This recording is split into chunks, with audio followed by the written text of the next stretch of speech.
Welcome to J news. ముందుగా headlines చూద్దాం.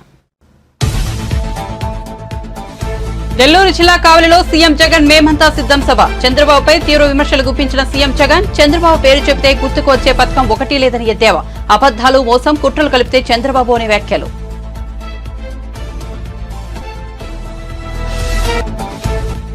పల్నాడు జిల్లా క్రోసూరులో ప్రజాగలం బహిరంగ సభ. పాల్గొన్న చంద్రబాబు కేంద్రంలో మళ్లీ వచ్చేది ఎన్డీఏ ప్రభుత్వమేనని, అందుకే ఆ పార్టీతో పొత్తు పెట్టుకున్నామని వెల్లడి.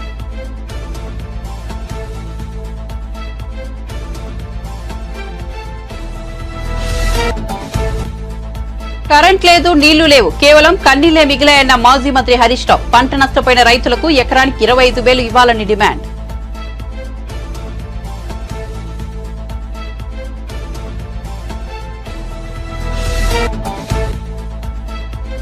హైదరాబాద్ లోని పార్టీ కార్యాలయంలో బీజేపీ 44వ ఆవిర్భావ వేడుకల్లో పాల్గొన్న కిషన్ రెడ్డి. రాహుల్ గాంధీ తెలంగాణ ప్రభుత్వంపై తీవ్ర విమర్శలు. ఏ ముఖం పెట్టుకుని రాహుల్ గాంధీ తెలంగాణకు వస్తున్నారంటూ కిషన్ రెడ్డి ధ్వజం. ఇక వార్త వివరాల్లోకి వెళ్తే ఏపీ సీఎం జగన్ మేమంతా సిద్ధం 9వ రోజు యాత్ర కొనసాగిస్తున్నారు. నెల్లూరు జిల్లా కావలి బైపాస్ వద్ద ఏర్పాటు చేసిన బహిరంగ సభకు హాజరయ్యారు. ఈ సందర్భంగా సీఎం జగన్ ప్రసంగిస్తూ విపక్ష నేత చంద్రబాబును లక్ష్యంగా చేసుకుని విమర్శనాస్త్రాలు సంధించారు. చంద్రబాబు పేరు చెప్తే గుర్తుకొచ్చే పథకం ఒకటి లేదని అన్నారు. అబద్దాలు, మోసం, కుట్రలు కలిపితే చంద్రబాబు అని అభివర్ణించారు. ఎన్నికల మేనిఫెస్టో అంటూ గతంలో రంగురంగుల కాగితాలు ఇచ్చాడని, వాటిలో ఎన్ని అమలు చేశాడో చెప్పే ధైర్యం చంద్రబాబుకు ఉందా అని నిలదీశారు. ఎన్నికలు అయిపోయాక ఎప్పుడైనా నాలాగా ఇవిగో నేను మేనిఫెస్టోలో ఇచ్చిన హామీలు, ఇవిగో నేను నెరవేర్చిన హామీలు చెప్పగలరా అని నేను చంద్రబాబును అడిగితే ఆయన సమాధానం చెప్పడం లేదు. మీకేమైనా సమాధానం చెబుతాడమో అడిగి చూడండి అని తెలిపారు. విలన్ క్యారెక్టర్ లో మనకు నచ్చనివన్నీ కూడా కలిపితే పుట్టే కొత్త క్యారెక్టర్ గురించి కాస్త మాట్లాడుకుందామా? పుట్టే ఆ కొత్త క్యారెక్టర్ ఆ చంద్రబాబుని గత 4 నెలలుగా నేను కొన్ని ప్రశ్నలు అడుగుతూ వచ్చా. గత 4 నెలలుగా అడుగుతా ఉన్నా ఈ ప్రశ్నలు. అయ్యా, 14 ఏళ్ళు సీఎంగా చేశావు, 3 సార్లు సీఎంగా చేశానని చెప్పుకుంటావు. మరి నీ పేరు చెబితే పేదలకు గుర్తుకొచ్చే పథకం కనీసం ఒక్కటంటే ఒక్కటైనా ఉందా? అయ్యా, నీ పేరు చెబితే కనీసం పేదలకు ఒక్కటంటే ఒక్కటైనా నువ్వు చేసిన మంచి ఏదైనా ఉందా? 2 చేతులు పైకెత్తారా బా? ఇలా ఇలా ఇలా ఇలా ఇలా ఇలా ఇలా ఇలా ఇలా ఇలా ఇలా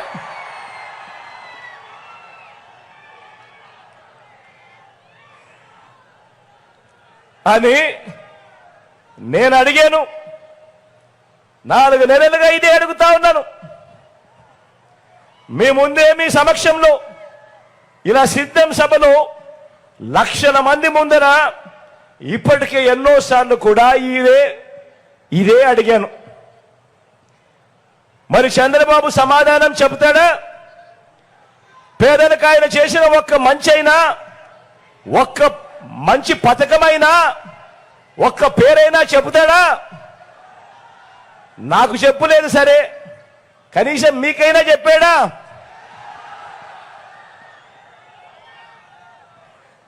పోనీ మీకైనా గుర్తుందా? అది లేదు. మరో ప్రశ్న కూడా చంద్రబాబును అడిగా. మీ బిడ్డ చంద్రబాబును మరో ప్రశ్న కూడా అడిగాడు. అయ్యా చంద్రబాబు, 3 సార్లు ముఖ్యమంత్రిగా చేశావు అని చెప్పుకుంటావు, 14 ఏళ్ళు ముఖ్యమంత్రిగా పరిపాలన చేశావు అని చెప్పుకుంటావు.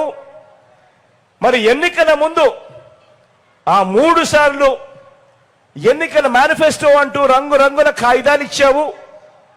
ప్రతి ఎన్నికల సందర్భంలోనూ ఈ 3 మేనిఫెస్టోలను ప్రతి సందర్భంలోనూ ఇచ్చావు. ఆ తర్వాత ఎన్నికలు అయిపోయిన తర్వాత ఒక్కసారైనా కూడా ఇలా నాలా పబ్లిక్ గా నీ మేనిఫెస్టో చూపించి ఇదిగో నేను చెప్పిన మేనిఫెస్టోలో ఇచ్చిన హామీలు ఇదిగో నేను నెరవేర్చా అని కనీసం నీ మేనిఫెస్టోలో నీవు చెప్పింది కనీసం ఒక్కటంటే ఒక్కటైనా కూడా చేశాను అని చెప్పి కనీసం కేంద్రంలో మళ్లీ వచ్చేది ఎన్డీఏ ప్రభుత్వమేనని, రాష్ట్రం అభివృద్ది చెందాలంటే కేంద్రం సహకారం అవసరమన్న సదుద్దేశంతో బీజేపీతో పొత్తు పెట్టుకున్నామని టీడీపీ అధినేత చంద్రబాబు అన్నారు. టీడీపీ, జనసేన, బీజేపీ కలిసింది రాష్ట్రం కోసమేనని చెప్పారు. పల్నాడు జిల్లా క్రోసూరులో నిర్వహించిన ప్రజాగలం బహిరంగ సభలో ఆయన మాట్లాడారు. రావణాసురుడిని చంపేందుకు వానర సైన్యమంతా కలిసిందన్నారు. దానికి ఔటర్ రింగ్ రోడ్డు కూడా పెట్టాం.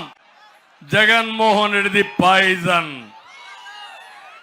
నేను ఎప్పుడు కూడా దూరదృష్టితో ఆలోచిస్తాను.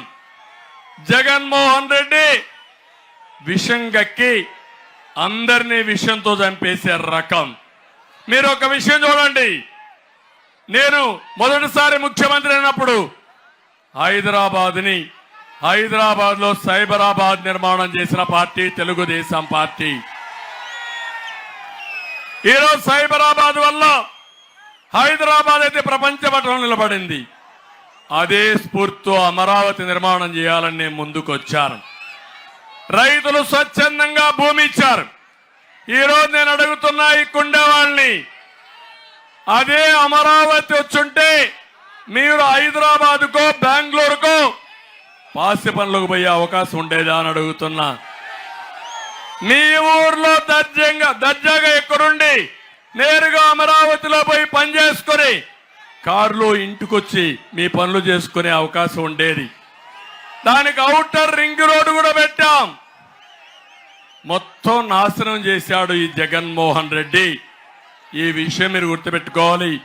వ్యక్తులు శాశ్వతం కాదు, చేసిన పనులు శాశ్వతం. నేను ఆ రోజు రూపకల్పన చేసిన పనులు పూర్తయి ఉంటే అమరావతి ప్రభుత్వానికి లక్షల కోట్ల రూపాయల ఆస్తి వచ్చేది, లక్షల కోట్ల రూపాయల ఆదాయం వచ్చేది. ఈ పేదవాళ్లకు సంక్షేమ కార్యక్రమాలు జరిగేటివి. అవన్నీ కూడా ఈరోజు పూర్తిగా నిర్వీర్యం చేశాడు, విధ్వంసం చేశాడు. ఇది చాలా దుర్మార్గం అని చెప్పి కూడా నేను మీకు తెలియజేస్తున్నా. నేను ఒకటే చెప్తున్నాను, అమరావతిలో ఎలాంటి అవకతవకలు జరగలేదు. కులాల పేరు పెట్టి, మతాల పేరు పెట్టి అవినీతి ఆరోపణలు చేసి అమరావతిని చంపేసిన వ్యక్తి దుర్మార్గుడు ఈ జగన్మోహన్ రెడ్డి. నేను అడుగుతున్నా, మీకు అమరావతి రాజధాని కావాలా వద్దా అని మిమ్మల్ని అడుగుతున్నా. బీజేపీ తెలంగాణ అధ్యక్షుడు కేంద్ర మంత్రి కిషన్ రెడ్డి శనివారం హైదరాబాద్ లోని పార్టీ కార్యాలయంలో బీజేపీ 44 ఆవిర్భావ వేడుకల్లో పాల్గొన్నారు. ఈ సందర్భంగా ఆయన మాట్లాడుతూ రాష్ట్రంలోని కాంగ్రెస్ సర్కార్పై విమర్శలు గుప్పించారు. ఇచ్చిన హామీలను అమలు చేయడంలో రేవంత్ రెడ్డి ప్రభుత్వం పూర్తిగా విఫలమైందని దుయ్యబట్టారు. గొప్పగా చెప్పుకున్న 6 గ్యారెంటీలను అమలు చేయించాలని రాహుల్ గాంధీ ఏ ముఖం పెట్టుకుని తెలంగాణకు వస్తున్నారని వ్యాఖ్యానించారు. తెలంగాణలో కాంగ్రెస్ పతనం ప్రారంభమైందని అన్నారు. ప్రతి ఒక్కరు కోరుకుంటున్నారు. ఖచ్చితంగా తెలంగాణలో కూడా ఈరోజు భారతీయ జనతా పార్టీకి భవిష్యత్తు ఉంది. ఏదైతే టీఆర్ఎస్ పార్టీ రోజు రోజుకు తెలంగాణలో కనుమరుగయ్యేటువంటి అవకాశం ఉంది. కాంగ్రెస్ పార్టీగా పెరిగే అవకాశం లేదు. కాంగ్రెస్ పార్టీలో ఏదైతే ప్రజలకు హామీ ఇచ్చారో హామీలు అమలు చేసే పరిస్థితి లేదు. గ్యారెంటీల గురించి గాలికి వదిలేశారు. గ్యారెంటీ మాటలతో కాంగ్రెస్ పార్టీ ప్రభుత్వం నడుస్తా ఉంది. మరి తగుదు నమ్మాని నిన్న కాంగ్రెస్ పార్టీ మరి కొన్ని హామీలు ఇచ్చి ఈరోజు తుగ్గూడలో ఏదో బహిరంగ సభ ప్రకటిస్తారట. నేను అడుగుతా ఉన్నాను కాంగ్రెస్ పార్టీని, రాహుల్ గాంధీని, ఓ రాహుల్ గాంధీ, గత అసెంబ్లీ ఎన్నికల్లో తెలంగాణ ప్రజలకు తిరిగి 6 గ్యారెంటీల పేరుతో హామీలు ఇచ్చావు కదా, 100 రోజులు అమలు చేస్తా ఉన్నావు కదా. ఈరోజు ఏ ముఖం పెట్టుకొని తెలంగాణ గడ్డ మీదకి వస్తున్నాడో రాహుల్ గాంధీ చెప్పాలి. మీరు ఇచ్చినటువంటి హామీలు ఎన్ని అమలు జరిగాయో చెప్పాలి. హామీలు మాత్రం అమలు జరగలేదు. కానీ హామీల గురించి పెద్ద పెద్ద ప్రకటనలు చేస్తా ఉన్నారు, పెద్ద పెద్ద సభలు పెడతా ఉన్నారు, ప్రచారం మాత్రం చేస్తా ఉన్నారు. ఈ ముఖ్యమంత్రికి హామీల అమలు మీద దృష్టి లేదు, పార్టీ ఫిరాయింపుల మీద దృష్టి ఉంది. ఏ రకంగా పార్టీలు ఫిరాయింపు చేసుకోవాలి, ఏ రకంగా మరి ఫిరాయింపుల చట్టాన్ని వైలేట్ చేయాలి, దాని మీద దృష్టి ఉంది తప్ప రేవంత్ రెడ్డికి గత శాసనసభ ఎన్నికల్లో ప్రజలు మీ గ్యారెంటీలను నమ్మి మీకు ఓట్లేసి నిన్ను ముఖ్యమంత్రి చేస్తే ఆ ముఖ్యమంత్రి బాధ్యత ఈ రేవంత్ రెడ్డి గారు నిర్వర్తించడం లేదు. ఈరోజు నేను బహిరంగ సభకు వచ్చే ముందు రాహుల్ గాంధీ ప్రశ్నిస్తున్నాను. తెలంగాణ గడ్డ మీదకి వచ్చేటువంటి ముందు రాహుల్ గాంధీ తెలంగాణ ప్రజలకు జవాబు చెప్పాలి. మీరు ఇచ్చినటువంటి హామీలు ఏమైపోయినాయి? ఈరోజు ఒకటే మనవి చేస్తా ఉన్నాను, తెలంగాణలో టీఆర్ఎస్ పార్టీ అయిపోయింది. తెలంగాణలో కాంగ్రెస్ పార్టీ ఈరోజు పతనం ప్రారంభమైంది. ఇక తెలంగాణ ఆట ఆడేది భారతీయ జనతా పార్టీ మాత్రమే. భారతీయ జనతా పార్టీ ఈ పార్లమెంట్ ఎన్నికల ద్వారా ఆట మొదలు పెడతా ఉంది. వచ్చేటువంటి రోజుల్లో తెలంగాణలో తెలంగాణ ప్రజల కండగా, తెలంగాణ అభివృద్ధి కండగా భారతీయ జనతా పార్టీ ఉంటుందని మనం చేస్తా ఉన్నాను. మీరు ఎన్ని విష ప్రచారాలు చేసినా, ఎన్ని తప్పుడు ప్రచారాలు చేసినా, ఈ కాంగ్రెస్ పార్టీ, ఈ బీఆర్ఎస్ పార్టీ, ఈ రాహుల్ గాంధీ, ఈ యొక్క కేసీఆర్ భారతీయ జనతా పార్టీని ఏం చేయలేరు. ఈరోజు భారతీయ జనతా పార్టీ నరేంద్ర మోడీ గారు ఈరోజు తెలంగాణ ప్రజల గుండెల హృదయాలలో ఉన్నాడు. ఇచ్చిన హామీలను నెరవేర్చకుండా ముస్లింలను సీఎం జగన్ మోసం చేశారని ఏపీపీసీసీ అధ్యక్షుడు వైఎస్ షర్మిల ఆరోపించారు. కడప ఎన్నికల ప్రచారంలో నిర్వహించిన ఆమె పెద్ద దర్గాలో ప్రత్యేక ప్రార్థనలు చేశారు. అనంతరం ప్రజలను ఉద్దేశించి మాట్లాడారు. గారు ముస్లింల కోసం చేసిన మేలుకు ముస్లింలు కూడా రాజశేఖర్ రెడ్డి గారిని నెత్తిన పెట్టుకున్నారు, గుండెల్లో పెట్టుకున్నారు. ఎప్పుడు ఓట్లు వస్తే అప్పుడు రాజశేఖర్ రెడ్డి గారికే ఓట్లేశారు ముస్లిం భాయ్యో ఆర్ బహనో. ఇందుకు రాజశేఖర్ రెడ్డి బిడ్డ మరొకసారి శిరస్సు వంచి చేతులు జోడించి కృతజ్ఞతలు చెప్పుకుంటుంది ముస్లిం సోదరులందరికీ. కానీ రాజశేఖర్ రెడ్డి గారి కొడుకు జగన్మోహన్ రెడ్డి గారు, మరి జగన్మోహన్ రెడ్డి గారు బీజేపీ పార్టీకి ఎందుకు బానిస అయ్యారో ముస్లిం సోదరులకు సమాధానం చెప్పాల్సిన అవసరం ఉందా లేదా? గోద్రా విషయంలో ముస్లింలను ఉతికి ఆరేస్తే, మణిపూర్ విషయంలో మరి జగన్మోహన్ రెడ్డి గారు మైనారిటీల మీద జరిగిన అన్యాయానికి, దాడులకి, ఆ హత్యలకి కనీసం నోరైనా విప్పారా జగన్మోహన్ రెడ్డి గారు అని అడుగుతున్నాం. మరి జగన్మోహన్ రెడ్డి గారు, రాజశేఖర్ రెడ్డి గారు ఆశయాలను కాపాడుతున్న వాడు ఎలా అవుతాడు? రాజశేఖర్ రెడ్డి గారి వారసులు అని చెప్పుకుంటున్న జగన్మోహన్ రెడ్డి గారు మరి కనీసం రాజశేఖర్ రెడ్డి గారి మాటకు కూడా ఆయన విలువగా ఇవ్వకపోతే మరి రాజశేఖర్ రెడ్డి గారి ఆశయాలను నిలబెట్టిన వాడు అవుతాడో లేదో జగన్మోహన్ రెడ్డి గారు, ముస్లిం భాయో బహనో సబ్కు సోచనా చాయి. ఈ రోజు మేము చెప్తున్నాం, జగన్మోహన్ రెడ్డి గారు ముఖ్యమంత్రి కావటానికి ఇదే ముస్లిం ప్రాంతాలకు వచ్చారు. వచ్చి ఎన్ని వాగ్దానాలు చేశాడు జగనన్న గారు? జగన్మోహన్ రెడ్డి గారు చేయని వాగ్దానం ఉందా?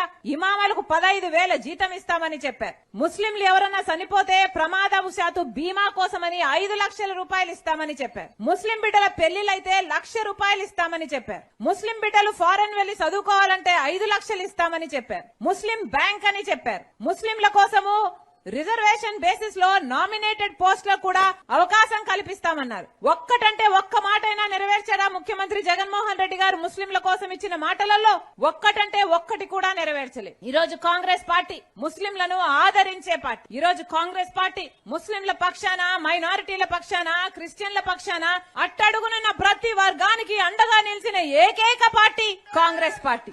బీజేపీ పార్టీ ఎంత అన్యాయం చేస్తున్నా కూడా, బీజేపీ పార్టీ మైనారిటీల విషయంలో అయితేనేమి, మన రాష్ట్రం విషయంలో అయినా కూడా రాజశేఖర్ రెడ్డి గారు, వివేకానంద రెడ్డి గారు ఎంపీలుగా పనిచేశారు. మీ అందరికీ తెలుసు. వాళ్ళ నాయకత్వంలో ప్రజలు ఎంత బాగుపడ్డారో మీకు తెలుసు. మళ్ళీ అలాంటి యుగం రావాలి అంటే నన్ను ఆశీర్వదించండి. నేను అందుబాటులో ఉంటాను.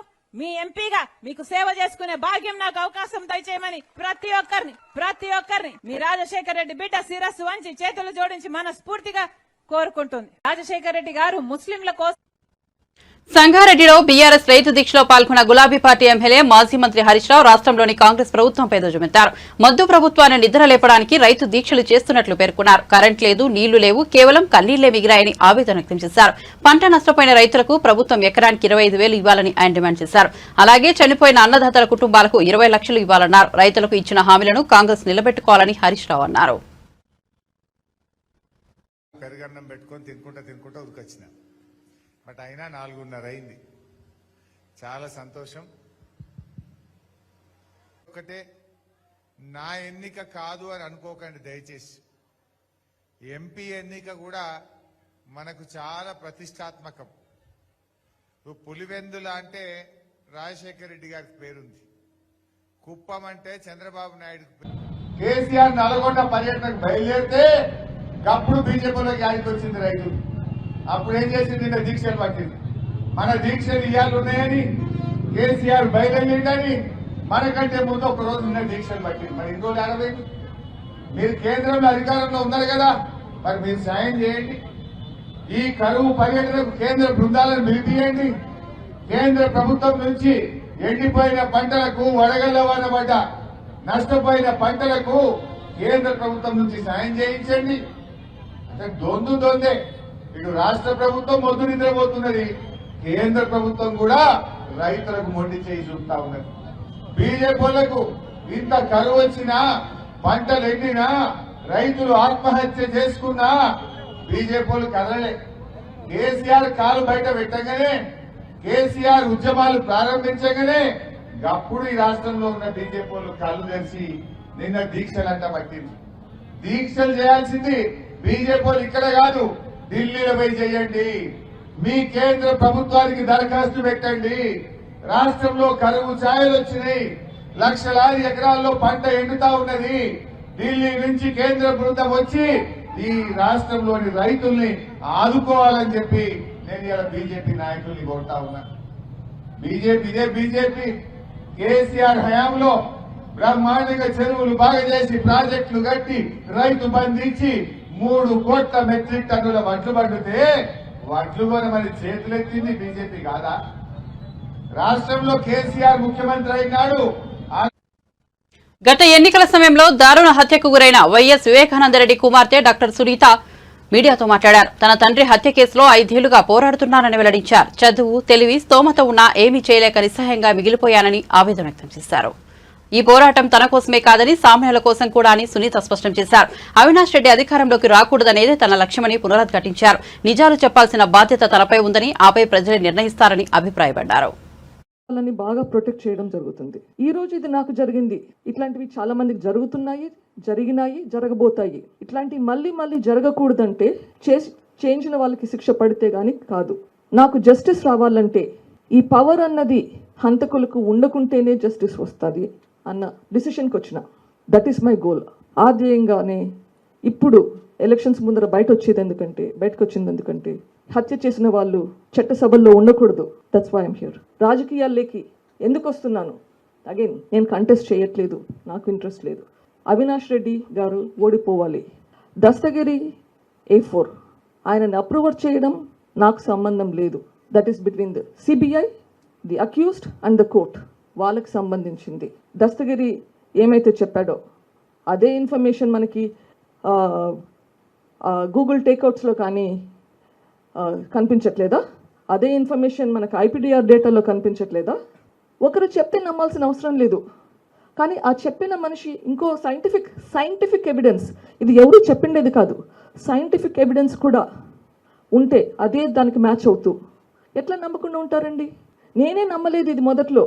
జగన్మోహన్ రెడ్డి ఉండగా అసెంబ్లీలో అవినాష్ రెడ్డి గారికి క్లీన్ చిట్ ఇవ్వడం మీరు చూస్తారు. కర్నూలులో ఎట్లా 2 రోజులు సిబిఐ వాళ్ళు వేచి పోలీస్ సపోర్ట్ కోసం అడిగి ఒట్టి చేతులతో ఎన్నికొచ్చారో అరెస్ట్ చేయకుండా మనం అందరం కళ్ళతో చూసాం. ఇంతగా ప్రొటెక్షన్ ఇస్తుంటే ఎందుకు మీరు అడుగుతున్న A4 గురించి? మన ఇంకొకరు పోయి జైల్లో ఇన్ఫ్లుయెన్స్ చేయడానికి 20 కోట్ల డబ్బులు ఇస్తాము, మీరు స్టేట్మెంట్ వెనక్కి తీసుకుంటే, ఇట్లాంటివన్నీ ఎందుకు జరుగుతున్నాయి? ఎందుకు చేపిస్తున్నారు? ఆలోచించండి. జగన్మోహన్ రెడ్డి గారికి MP సీట్ ఇవ్వాలని 1999లో కూడా 2004లో కూడా ఆలోచించారు. కొన్ని అనివార్య కారణాల వల్ల అది జరగలేదు. 2004 ఎలక్షన్లో కూడా Vivekananda Reddy garu was the last person, he was one of the first person to be whose name was declared elections క్యాండిడేట్స్గా. కానీ ఆయన వద్దు, ఇది జగన్మోహన్ రెడ్డి గారికి ఇవ్వాలి అని చెప్పేసి ట్రై చేశారు. అది కుదరలేదు, హైకమాండ్ ఒప్పుకోలేదు. So unfortunately he contested. But 2009లో it was clear decision that Jaganmohan Reddy garu contest చేస్తారని చెప్పి. మా కుటుంబాన్ని నిలువులా చీల్చేస్తున్నారు, మా చిన్నాన్నకి మినిస్ట్రీ ఇచ్చి అందుకే రిజైన్ చేస్తున్నారని ఆయన మాటలే మీకు కనిపిస్తాయి. మీరే వెతుక్కోండి, ఓల్డ్ రికార్డ్స్ ఉంటాయి కదా మీ దగ్గర, చూడండి. పొలిటికల్ పార్టీని, ప్రతి బ్యూరోక్రాట్ని అప్రోచ్ అవ్వడానికి అవుతున్నాను, ఇంకా పర్సిస్ట్ చేస్తాను. ఇంకా ఎవరినైనా కలవాల్సిందంటే కలుస్తాను. నాకు పార్టీలకు సంబంధం లేదు. అది ఏ పార్టీ ఆ పార్టీ నాకెందుకు పార్టీస్? నాకు కావాల్సింది జస్టిస్. బీజేపీ అయి ఉండండి, CPM ఉండండి, కాంగ్రెస్ ఉండండి, TDP ఉండండి, YSRCP ఉండండి, మీరు న్యాయం కరెక్ట్గా డెలివర్ చేస్తారు అన్న నమ్మకం నాకుంటే నేను ఎందుకు మాట్లాడకూడదు? నాకేమి పదవులు అవసరం లేదు. నాకు కావాల్సిందంతా ఎవరు వాళ్ళ పని వాళ్ళు సక్రమంగా చేయాలి. నాకేమి ఫేవర్ కూడా చేయాల్సిన అవసరం లేదు. ఇక్కడ 20 సంవత్సరాల క్రితము నేను ఒక డిసిషన్ చేసుకున్నాను, నాకు ఈ పాలిటిక్స్కి సంబంధం ఉండకూడదు అని. ఎట్లయితే వివేకానంద రెడ్డి గారికి వెన్నుపోటు పొడి చేస్తే ఎమ్మెల్సీ ఎలక్షన్స్లో ఆయన పోయి మళ్ళీ వాళ్ళని కొట్టలేదు, ఆయన ఇంకా ఎక్కువ ప్రయత్నిస్తున్నాడు సపోర్ట్ చేయడానికి పార్టీకి, ఆయన సామర్థ్యం చెప్పడానికి. ఇక్కడ కూడా my goal is not revenge అయితే నేను పోయి నరికేదాన్ని. My goal is to improve the systems. ఈ పరిస్థితి ఇంకొకరికి రాకుండా ఉండాలంటే ఏం చేయాలి, ఇంకొకరికి వస్తే వాళ్ళు పోరాడేదానికి వాళ్ళకి ధైర్యం ఎట్లా ఇవ్వాలి, అది నా గోల్. చాలా చాలా డిఫరెన్స్ ఉందండి, ఇది రివెంజ్ కాదు. వివేక హంతకుడు ఎంపీ అవినాష్ రెడ్డి అంటూ వైఎస్ షర్మిల చేస్తున్న తీవ్ర వ్యాఖ్యల పట్ల ఎంపీ అవినాష్ రెడ్డి తొలిసారిగా స్పందించారు. ఆమె మాట్లాడుతున్న మాటలు వినడానికి భయంకరంగా ఉన్నాయని అన్నారు. ఆ మాటలను ఆమె విఘ్నతకే వదిలేస్తున్నానని తెలిపారు. మసి పూస్తారు, బురద చల్లుతారు, వాళ్ళ ఇష్టం వచ్చినట్లు మాట్లాడుతుంటారు, వాళ్ళ విచక్షణకే వదిలేస్తున్నా దీని గురించి ఎక్కువగా చర్చించాల్సిన అవసరం లేదు కదా అని అవినాష్ రెడ్డి స్పష్టం చేశారు. ఎంత మాట్లాడుకోవాలంటే అంత మాట్లాడుకోండి, నాకు ఎలాంటి అభ్యంతరం లేదు, కానీ మనిషిగా పుట్టాక కొంచెమైనా విఘ్నత, విచక్షణ ఉండాలి, కొంచెమైనా ఇంగిత జ్ఞానం ఉండాలంటూ హితవు పలికారు. ఎలా ఉంటుందంటే వినడానికి ఎంత భయంకరంగా ఉంటుందంటే అంత భయంకరంగా ఉంటుంది, కానీ వాళ్ళ విజ్ఞతకే వదిలేద్దాం, ఆ మాట వాడే వాళ్ళ విజ్ఞతకే వదిలేద్దాం. ఎందుకంటే పరిస్థితి ఎలా ఉంటుందంటే మొహానికి మసి పూస్తారు, లేకుంటే మీద పొడి వేస్తారు, నువ్వు కరుక్కో అంటారు, నువ్వు తుడుచుకో అంటారు, నువ్వు తుడుచుకుంటూ పోతే తిడుతూనే ఉంటారు. నీ విజ్ఞతకే వదిలేస్తున్నా, మాట్లాడే వాళ్ళ విజ్ఞతకే నేను వదిలేస్తా ఉన్నా. ఎక్కువ దీని గురించి డిస్కషన్ కూడా అవసరం లేదు, మాట్లాడే వాళ్ళు ఎంత కావాలంటే అంత మాట్లాడుకోండి, నాకే అభ్యంతరం లేదు. కానీ మనిషి అన్నాక కొంచెము విజ్ఞత, విచక్షణ అనేది కొంచెమైనా ఉండాలని చెప్పి నేను కోరుకుంటా. మనిషి అన్నాక, మనిషి పుట్టుకే అయితే కదా తప్పకుండా కొంచెమైనా విజ్ఞత, విచక్షణ ఉండాలా, కొంచెమైనా ఇంకిత జ్ఞానం ఉండాలా. ఏదేమైనా మీ విజ్ఞతకే నేను వదిలేస్తా ఉన్నా అని చెప్పి వినడానికి ఎంత భయంకరంగా ఉంటుందంటే అంత భయంకరంగా ఉంటుంది, కానీ వాళ్ళ విజ్ఞతకే వదిలేద్దాం. గతంలో వర్షాలకు రైతులు నష్టపోతే కేసీఆర్ ఎందుకు పొలం బాట పట్టలేదని బీజేపీ జాతీయ కార్యదర్శి బండి సంజయ్ ప్రశ్నించారు. బీఆర్ఎస్ పాలనలోనే రైతులకు సంఖ్యలో వేశారన్న ఆయన అధికారం లేకపోతే కేసీఆర్ కుటుంబం బతకలేకపోతోందని వ్యాఖ్యానించారు. బీఆర్ఎస్ హయాంలో పంట నష్టపోయిన రైతులకు 10,000 ఇస్తానన్న కేసీఆర్ ఎందుకు ఇవ్వలేదని ప్రశ్నించారు.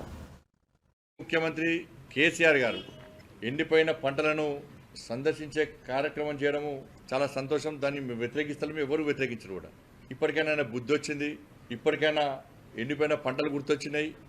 ఇప్పటికైనా ఆయన ప్రభుత్వ హయాంలో కూడా ఇబ్బంది పడ్డ రైతులు గుర్తొచ్చారు. కానీ ఆయన ముఖ్యమంత్రిగా ఉన్నప్పుడు ఈ పర్యటనలు ఎందుకు చేయలేదో స్పష్టం చేయాలి. అంటే మళ్ళీ తెలంగాణ సెంటిమెంట్ రగిలించే ప్రయత్నం చేస్తున్నాడు. నువ్వు ముఖ్యమంత్రిగా ఉన్నప్పుడు ఈ పర్యటనలు ఎందుకు చేయలే? నీ 10 ఏళ్ల కాలంలో 11,000 మంది రైతులు ఆత్మహత్య చేసుకున్నారు. దానికి కారకులు ఎవరు? ఆ రోజు ఏ ఒక్క రైతు కుటుంబానన్నా నువ్వు పరామర్శించినవా? ఏ ఒక్క రైతు కుటుంబానన్నా నువ్వు ఆదుకున్నావా? ఈ 10 ఏళ్ల కాలంలో ఏ ఒక్క నష్టపోయిన రైతు కుటుంబానికి నువ్వు పైసలు ఇచ్చినావా? నా పైసలు ఇచ్చినావా? నువ్వు ముఖ్యమంత్రిగా ఉన్నప్పుడు ఒక తీరు, నువ్వు ముఖ్యమంత్రి లేనప్పుడు ఒక తీరు. అధికారం లేకుంటే విలువలు కొట్టుకుంటుంది కేసీఆర్ కుటుంబం. భరించలేకపోతున్నారు, బతకలేకపోతున్నారు కుటుంబం. ఇవాళ కరీంనగర్కి వచ్చిండు, సంతోషం. మొగ్దుంపూర్కి పోయినావు, చాలా సంతోషం. కానీ మొగ్దుంపూర్ పక్కకే బౌద్ధుర్గాన్ని పెట్టుకున్నది, చెల్లబుతుకున్నది, చావనపల్లి ఉన్నది. ఆ ప్రాంతం అనేక గ్రామాలు ఉన్నాయి, ఈ గ్రామాలకి అనేక గ్రామాలు ఉన్నాయి. ఇటు వీణవంక ఉన్నది, హుజాబాద్ ప్రాంతాలు ఉన్నాయి, జమ్మిగూడ, చాలా మండలాలు కూడా రైతులు నష్టపోయారు. అటు ఎందుకు పోలే? అటు పోకపోవడానికి కారణం ఏంది? సరే బిజీని అవ్వచ్చు, కనీసం ఆడ పంటలు నష్టపోయిన విషయాన్ని ఎందుకు గుర్తించలేకపోయినావు? పోయినసారి ఇదే నెలలో వడగళ్ల వానల వల్ల ఇదే చొప్పదండి నియోజకవర్గంలోని రామడుగు మండలం లక్ష్మీపూర్ గ్రామానికి నువ్వు వచ్చినావా లేదా? హెలికాప్టర్ వేసుకొని వచ్చి చిట్కలు వేసుకుంటా నేను హైదరాబాద్ పోయేసరికి 10,000 రూపాయలు మీ అకౌంట్లో ఎకరానికి వేస్తాను. ఎందుకే లేదో నేను ఎందుకు స్పష్టం చేయలే? సిరిసిల్లలో నీ కొడుకు ప్రాతినిధ్యం వహించినటువంటి సిరిసిల్లలో వడ్ల కుప్పల మీద రైతులు ఆత్మహత్య చేసుకున్నారు, గుండెపల్లి చచ్చిపోయారు, వడ్లను మొత్తం దగ్ధం చేసుకున్నారు, పంట నష్టపోయింది ఆడ. వాటి గురించి ఇలా 10,000 రూపాయలు ఎకరానికి ఇస్తాను, ఎందుకు వెళ్ళకపోయినావు? నీ ప్రభుత్వ హయాంలోనే రైతులకు బేడి లేచింది వాస్తవం కాదా? వరేస్తే ఊరు అన్నది వాస్తవం కాదా? నీ ఫామ్ హౌస్లో సన్నబోటు దొడ్డోటు పండిస్తావు, రైతులు మాత్రం సన్నబోటు పండించాలంటావు. సన్నబోటు పండించిన రైతులను బర్బాద్ చేసింది వాస్తవం కదా? ఫసల్ బీమా కాదంటవి. మరి సమగ్ర పంటల బీమా పథకాన్ని తీసుకొస్తాను, ఎందుకు తీసుకురాలేను? కేంద్ర ప్రభుత్వం సాయం చేస్తే చేయనియవా? నువ్వు చేయవా? 1,00,000 రూపాయలు రుణమాఫీ చేస్తాను, ఎందుకు చేయలేకపోయినావు? నీ ప్రభుత్వ హయాంలో రైతులను డిఫాల్టర్గా మార్చడానికి ఘనత నీది. సేమ్ అదే పందాను కాంగ్రెస్ పార్టీ కొనసాగిస్తున్నది. నీళ్ళు ఇచ్చినామంటే వాళ్ళ ఇదే కేసీఆర్ గారి హయాంలో అంతకుముందు 18 లక్షల బోర్ బావులు ఉండే, 18 లక్షల బోర్ బావులు ఉంటే ఇలా కేసీఆర్ ప్రభుత్వంలో ఆ బోర్ బావుల సంఖ్య ఎంత అంటే 28 లక్షల బోర్ బావులు. నీ ప్రభుత్వం ఇచ్చిన నివేదికనే. చాలా ప్రాంతాల్లో పైసల కోసం చెక్ డ్యామ్ నిర్మించారు, బిల్లులు కొట్టిరు, పొట్టుకొట్టి బిల్లు చంపారు, కొట్టుకపోయినాయి. క్వాలిటీ లేకుండా అక్కడ మొత్తం కొట్టుకపోయినాయి. ఇప్పుడు పిల్లర్లు లేనాయి, గోడలు లేనాయి. ఇప్పటికీ అన్ని పార్టీ నాయకులే, కాంట్రాక్టర్ సబ్ కాంట్రాక్టర్లే. కాంట్రాక్టర్ల అవతారం ఇచ్చిందే మీ పార్టీ నాయకులు. కాబట్టి రాష్ట్ర కేసీఆర్ వల్ల రాజమండ్రిలో ప్రజలు ఆశించిన అభివృద్ధి జరగలేదని బీజేపీ రాష్ట్ర అధ్యక్షురాలు పురంధేశ్వరి ఆరోపించారు. రాజమండ్రిలో బీజేపీ పార్లమెంటరీ కార్యాలయాన్ని పార్టీ రాజకీయ వ్యవహారాల ఇన్ఛార్జ్ సిద్ధార్థనాథ్ సింగ్ శనివారం ప్రారంభించారు. ఈ సందర్భంగా ఏర్పాటు చేసిన మీడియా సమావేశంలో మాట్లాడారు. ఇళ్ల స్థలాల పేరుతో వైఎస్ఆర్సీపీ ప్రజాప్రతినిధులు 100 కోట్లు దోచేశారని విమర్శించారు. ఈ 5 సంవత్సరాల కాలం ఆంధ్ర రాష్ట్రం ఎన్ని ఇబ్బందులు ఎదుర్కొందో ప్రజలందరికీ తెలుసు. ఆ నేపథ్యంలో రాజమండ్రి నియోజకవర్గం, పార్లమెంట్ నియోజకవర్గంతో సైతం ఇక్కడ ఉన్నటువంటి ప్రజలు ఖచ్చితంగా మార్పు ఆకాంక్షిస్తున్నారని చెప్పి నేను భావిస్తున్నాను. ఎందుకంటే 5 సంవత్సరాల కాలం చూసినట్లయితే ఇక్కడ ఎంపీ అభ్యర్థిని ఎన్నుకున్నప్పటికీ ఏవైతే ఇక్కడ ప్రజలు ఆకాంక్షించారో, ఏ మేరకు ఇక్కడ అభివృద్ధి జరగాలని, ఏ మేరకు ఇక్కడ ప్రజలకి నిజమైనటువంటి సంక్షేమం అందజేయాలి అని చెప్పి ప్రజలు ఆకాంక్షించారో ఆ మేరకు ఇక్కడ అభివృద్ధి కావచ్చు, అదేవిధంగా నిజమైనటువంటి సంక్షేమం ప్రజలకి చేరవేయడం కావచ్చు జరగలేదు అనేటువంటి భావన ఇక్కడ ఉన్నటువంటి ప్రజల మనసుల్లో గట్టిగా ఉన్నటువంటి మాట. ఎందుకంటున్నామంటే ఇళ్ల నిర్మాణం చూసినట్లయితే జగనన్న కాలనీలు అన్నారు, తక్కువ ధరకి భూసేకరణ చేయటం, ఎక్కువ ధర అక్కడ గవర్నమెంట్కి చూపించి డబ్బు తీసుకోవడం, చదును చేస్తున్నాం అని చెప్పి 300-400 కోట్లు వరకు కావాల్సిన వాళ్ళకి ఇచ్చి దానిలో అవినీతి చేయడం, మడ అడవులు కావచ్చు, లేకపోతే చిత్తడి భూములు ఏవైతే ఉన్నాయో అక్కడ జగనన్న కాలనీ నిర్మాణం చేయడం అని చెప్పి చెప్పడం కావచ్చు. ఇవన్నీ కూడా ఇక్కడ ఉన్నటువంటి ప్రజల్ని మోసం చేసే దిశగా ఉన్నది. కానీ నిజంగా సంక్షేమం అందించాలి అనేటువంటి భావన అయితే ఇక్కడ ఉన్నటువంటి ప్రజాప్రతినిధులకి లేదు అనేటువంటి భావన రాజమండ్రి నియోజకవర్గంలో ఉన్నటువంటి ప్రజల మనసుల్లో ఉన్నటువంటి నేపథ్యంలో ఖచ్చితంగా ఈ కూటమికి సంబంధించినటువంటి పార్లమెంట్ అభ్యర్థి కావచ్చు, అదేవిధంగా అసెంబ్లీలకు నిలబడినటువంటి అభ్యర్థులు కావచ్చు, 7 అభ్యర్థులు ఎవరైతే ఇక్కడ ఉన్నారో వారిని సైతం ఖచ్చితంగా గెలిపించుకోవాలి అనేటువంటి కృత సంకల్పంతో ప్రజలు ఇవాళ ముందుకు వచ్చి ఆశీర్వదించడానికి సన్నద్ధంగా ఉన్నారు అని చెప్పి నేనైతే గట్టిగా విశ్వసిస్తున్నటువంటి మాట.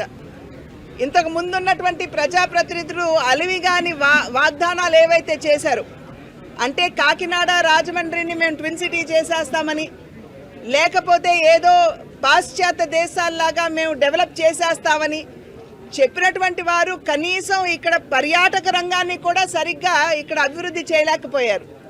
కానీ అలివిగాని వాగ్దానాలు చేసే దిశగా కాకుండా ఖచ్చితంగా రాజమండ్రి పార్లమెంట్ నియోజకవర్గ అభివృద్ధికి నేను కట్టుబడి ఉన్నాను. ఇక్కడ ప్రజల ఇబ్బందులు ఏవైతే ఎదుర్కొంటున్నారో వాటి పరిష్కారానికి నేను కృతనిశ్చయంతో నేను పనిచేస్తాను. అందరికీ అందుబాటులో ఉంటూ వారి సమస్యల్ని పరిష్కరించే దిశగా నేను అడుగులు వేస్తాను అని చెప్పి మాత్రమే మీ ద్వారా నేను ప్రజలందరికీ కూడా తెలియజేసుకుంటున్నటువంటి విషయం.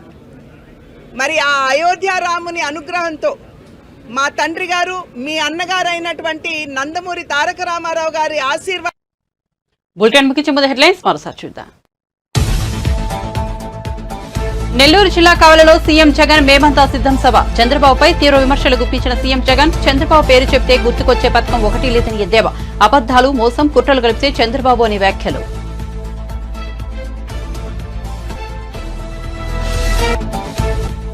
పల్నాడు జిల్లా క్రోసూరులో ప్రజాగలం బహిరంగ సభ పాల్గొన్న చంద్రబాబు, కేంద్రంలో మళ్లీ వచ్చేది ఎన్డీఏ ప్రభుత్వమేనని, అందుకే ఆ పార్టీతో పొత్తు పెట్టుకున్నామని వెల్లడి.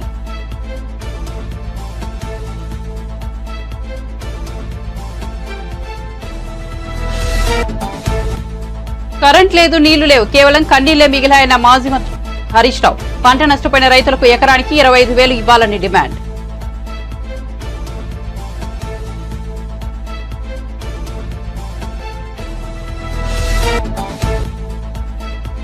హైదరాబాద్ లోని పార్టీ కార్యాలయంలో బీజేపీ 44 ఆవిర్భావ వేడుకల్లో పాల్గొన్న కిషన్ రెడ్డి. రాహుల్ గాంధీ తెలంగాణ ప్రభుత్వంపై తీవ్ర విమర్శలు. ఏ ముఖం పెట్టుకుని రాహుల్ గాంధీ తెలంగాణకు వస్తున్నారంటూ కిషన్ రెడ్డి ధ్వజం.